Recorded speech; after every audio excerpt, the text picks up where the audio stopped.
अब हम बात करेंगे पायरिमिडीन सिंथेसिस की। पायरिमिडीन सिंथेसिस में बेसिकली हमारे पास दो एंजाइम रिक्वायर्ड होते हैं, ग्लूटामीन एंड एस्पार्टेट। जो मेजर डिफरेंस है वो ये कि हम लोगों को प्यूरिन के लिए ग्लाइसिन भी रिक्वायर्ड होता है, पायरिमिडीन में हम लोगों को ग्लाइसिन नहीं रिक्वायर्ड होता।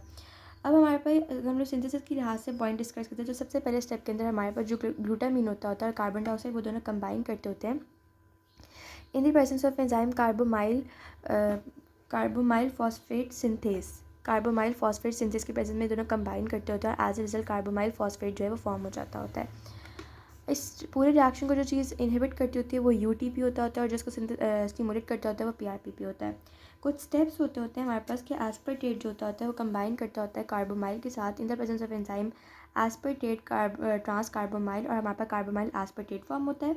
उसके बाद जो हमारे पास कार्बोमाइल एस्पार्टेट होता है वो हमारे पास इन द प्रेजेंस ऑफ डाईहाइड्रोओरेटेज डाईहाइड्रोओरेट बनाता होता है। और हमारे पास डाईहाइड्रोओरेट जो होता है in the presence of hydroorotate dehydrogenase हमारे पास ओरेट फॉर्म कर देता होता है।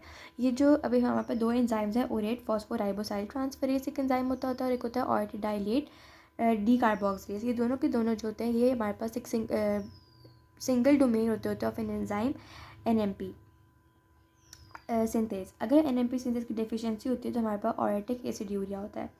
सीटीपी की सिंथेसिस किस तरह से होती है कि यूटीपी जो है वो कन्वर्ट होता है सीटीपी के अंदर in the presence of CTP synthetase, और वो हमारे पास सीडीपी में भी कन्वर्ट हो जाता होता है। और टीएमपी की सिंथेसिस इस तरह से होती है कि हमारे पास यूएमपी जो होती है वो कन्वर्ट होता है टीएमपी के अंदर in the presence of thymidylate synthase. अगर हमारे पास थायमिडाइलेट जो हमारे पास फ्लोरोयूरेसिल होता है वो हमारे पास थायमिडाइलेट सिंथेस को इनहिबिट भी करते होते हैं। और हमारे पास N5N10 मिथाइलिन टेट्राहाइड्रोफोलेट जो होते हैं ये हमारे पास मिथाइल सोर्सेज होते हैं। ये फ्लोरोयूरेसिल वाली बात हम लोगों ने कर ली है। फिर सैल्वेज पाथवे में बेसिकली ये होता है कि कुछ हमारे पास जो पायरिमिडीन सैल्वेज हो भी जाते होते हैं उनको इतना इशू नहीं होता, और जो सैल्वेज वाले होते हैं हम लोग इसकी इंपॉर्टेंस ये होती है जो सैल्वेज हो जाते होते हैं पायरिमिडीन, हम उसको यूज़ करते होते हैं फॉर द ट्रीटमेंट ऑफ जो ऑर्टिक एसिड्यूरिया होता है।